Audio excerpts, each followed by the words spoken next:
Assalamualaikum Sobat Football United, ringan amatiran ala gua. Cerah lagi weekend kita Sobat Football United, fans Manchester United. Pekan lalu kemenangan, dan akhir pekan ini juga kemenangan lagi.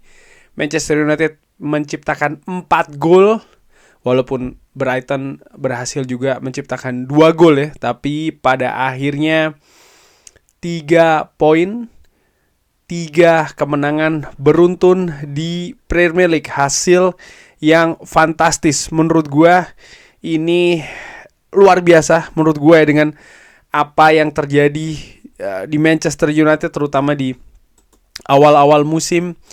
Situasi tidak stabil, bahkan sempat bergulir ya kan. Keadaan apakah akan ganti manajer lagi. 3 kemenangan beruntun merupakan jawabannya. Belum selesai, kompetisi ini belum berakhir, tapi luar biasa. Oke, review pertandingannya. Ruben Amorim menurunkan pemain yang kurang lebih seperti yang gue perkirakan ya. Penjaga gawang, center back, gue memperkirakan akan mengistirahatkan Harry Maguire, dan betul saja Harry Maguire diistirahatkan. Leny Yoro, Matthijs de Ligt, Luke Shaw. Mungkin yang kejutan di sebelah kiri, lagi-lagi Dalot yang dipercaya. 2 midfielder center, 2 gelandang tengah, Bruno Fernandes, Casemiro, Ahmad, dan Bumo Kunya di depan, serta Benjamin Sesko. Manchester United menurut gua di babak pertama, gimana ya? Babak pertama Brighton agak unggul sedikit dari sisi possession. Mereka juga menciptakan peluang, tapi Manchester United berhasil menciptakan juga peluang yang lebih banyak. Dan yang lebih penting lagi menurut gua adalah bagaimana efisiensi dari peluang-peluang tersebut yang Manchester United bisa lakukan. Misalnya gol dari Kunya, memanfaatkan betul adanya space, lalu melakukan shooting yang akurat. Gol kedua Casemiro agak deflected, tapi juga ada ruangan di sana, ruangan untuk shooting, dan langsung dimanfaatkan. Efisien sekali menurut gua Manchester United di babak pertama, sehingga ya mereka bisa menciptakan 2 gol. Walaupun kalau dilihat dari jalannya pertandingan ya, Brighton juga menciptakan peluang, mereka juga melakukan shoot. Mereka bahkan di babak pertama lebih banyak mendapatkan tendangan penjuru. Sebenarnya ya mereka sedikit lebih menguasai permainan di babak pertama menurut gua. Tapi lagi-lagi yang terpenting adalah efisiensi, efektivitas, terutama ketika Manchester United ini mendapatkan peluang. Dan itu yang mereka lakukan. Kadang Manchester United di pertandingan lain ya, di pertandingan sebelumnya terutama, mereka menguasai permainan, mereka bermain baik. Contoh seperti ketika menghadapi Arsenal, ataupun ketika tandang menghadapi Fulham di sekitar 20 menit awal babak pertama. Tapi mereka tidak efisien, mereka tidak efektif dalam memanfaatkan peluang-peluang yang mungkin tidak banyak, yang mungkin hanya sedikit saja. Dan sering sekali itu yang menjadi pembeda di pertandingan-pertandingan Premier League. Kali ini Manchester United menurut gua fantastis. Mereka memanfaatkan momentum yang mereka dapatkan dalam jendela yang tidak lebar, terbuka ya menurut gua. Walaupun mereka pun juga bermain atraktif menurut gua, lumayan di babak pertama. Tapi itu tadi yang membedakan adalah mereka lebih efektif dalam memanfaatkan situasi. Dan ketika beralih ke babak kedua, keadaan gue tadi berpikir bahwa Manchester United ini akan bermain seperti ketika menghadapi Sunderland, di mana mereka akan lebih mengontrol possession, mereka akan lebih lebih menjaga keunggulan gitu ya, dengan situasi yang juga hampir sama ya kan, 2-0. Tapi ternyata tidak demikian. Manchester United justru lagi-lagi nih dari sisi possession, Brighton lebih tinggi daripada Manchester United di babak kedua. Tapi Manchester United juga bermain menurut gua sama seperti di babak pertama. Mereka bermain lebih efisien. Mereka tahu betul, seakan-akan demikian dalam tanda kutip, bahwa lini belakang mereka ini mampu mengantisipasi serangan-serangan dari Brighton. mereka menurut gue ya di babak kedua utamanya ya tinggal berusaha untuk berkreasi dan menciptakan peluang ataupun juga momentum. Dan ketika itu mereka lakukan, mereka punya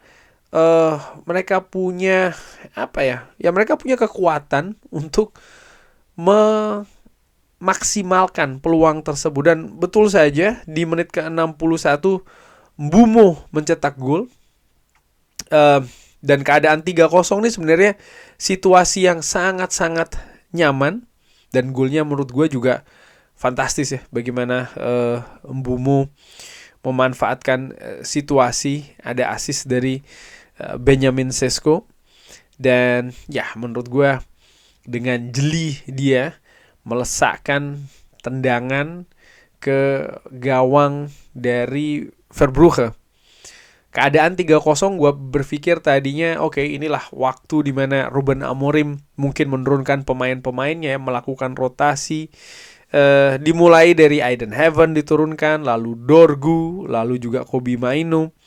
Dan gue melihat bahwa 3 pergantian yang dilakukan oleh Ruben Amorim ini ternyata memberikan efek, memberikan impact di atas lapangan. Bagaimana cara bermain Dorgu, yang tentu saja bergeser ke kiri dan Dalot bergeser ke kanan ya, karena dia Amat yang digantikan oleh Dorgu. Lalu juga Eindhoven yang menurut gue tampil bagus, dia tampil cukup oke ya di lini belakang. Tapi masuknya Kobbie Mainoo. Nah ini yang menurut gue yang agak merubah situasi. Ya Brighton akhirnya mampu mencetak 2 gol. Dimana sebenarnya 2 gol itu juga ya permainan Manchester United berubah. Tapi tidak secara drastis gitu loh. Gue menilai oke, Brighton akhirnya bisa menciptakan beberapa peluang. Manchester United pun juga tetap mengancam. Gol yang diciptakan oleh Brighton berawal dari set piece, tendangan bebas luar biasa dari Danny Welbeck, dan ada juga gol dari Costolas yang berawal juga dari bola mati yang akhirnya mengecilkan kedudukan. Ada keadaan yang menurut gue secara ringan amatiran ya, keadaan mungkin tidak beruntung lah di 2 gol tersebut ya, karena berasal dari tendangan bebas misalnya yang dilakukan secara luar biasa. Tapi gol corner dari tendangan pojok dari set piece, gol kedua dari Brighton, di situ terlihat penyakit dari Manchester United menurut gue, masalah selama ini. Bagaimana mereka tidak konsentrasi. Pemain dari Brighton secara leluasa melakukan heading dan ya memperkecil kedudukan, di mana ini kan sebenarnya juga sering terjadi di Manchester United. Mereka sudah unggul jauh lalu bisa didekati atau bahkan disamakan kedudukan oleh tim lawan. Tentu saja mungkin keadaan tadi menurut gue ya, bagi sebagian fans termasuk gue, walaupun gol kedua dari Brighton diciptakan di periode injury time, tapi injury time-nya juga cukup panjang sehingga ini membuat deg-degan lagi ya kan, apakah Brighton akan menemukan momentum, walaupun Manchester United menurut gue secara keseluruhan tampil solid gitu ya. Tapi akhirnya Mbeumo yang fantastis, gol assist dari Eindhoven. Tapi di gol tersebut Sobat Football United juga bisa perhatikan bagaimana Bruno Fernandes yang sangat-sangat jenius, sangat-sangat cerdik. Dia melakukan decoy, dia tahu, dia seperti kayak punya radar gitu ya, kalau Eindhoven akan melakukan true pass, di sebelah kiri akan ada seorang Mbeumo yang lari menyambut, dan dia bergerak melakukan decoy di posisinya sehingga mengecoh perhatian dari lini belakang Brighton. Mbeumo menciptakan gol keduanya, dan ini gol kedua ini menurut gua dari Mbeumo, atau gol keempat dari Manchester United yang dalam banyak pertandingan, bukan cuma musim ini, bukan juga musim lalu, musim sebelumnya. The killing goal, gol pembunuh, gol penyelesai pertandingan menurut gue ya, yang sering sekali dinantikan tidak pernah hadir. Akhirnya lawan justru yang membuat membuat kejutan ya. Tapi tidak tercipta di pertandingan ini. Justru Manchester United berhasil menciptakan gol yang memang sering sekali dinantikan ya, the killing goal. Dan kemenangan 4-2 sangat-sangat melegakan. dinamika pertandingan naik dan turun menurut gue, tapi secara keseluruhan gue melihat bahwa ya Manchester United semakin baik. Oke, kita bisa berbicara terkait dengannya, tapi kan kebobolan 2 gol bang. Ya, tapi 2 gol bagaimana prosesnya menurut gue? Lebih karena set piece, bukan karena permainan terbuka. Ya, Brighton memiliki peluang dan menurut gue sangat wajar. Ini Premier League, ini salah satu kompetisi terketat ya, tersulit juga di dunia.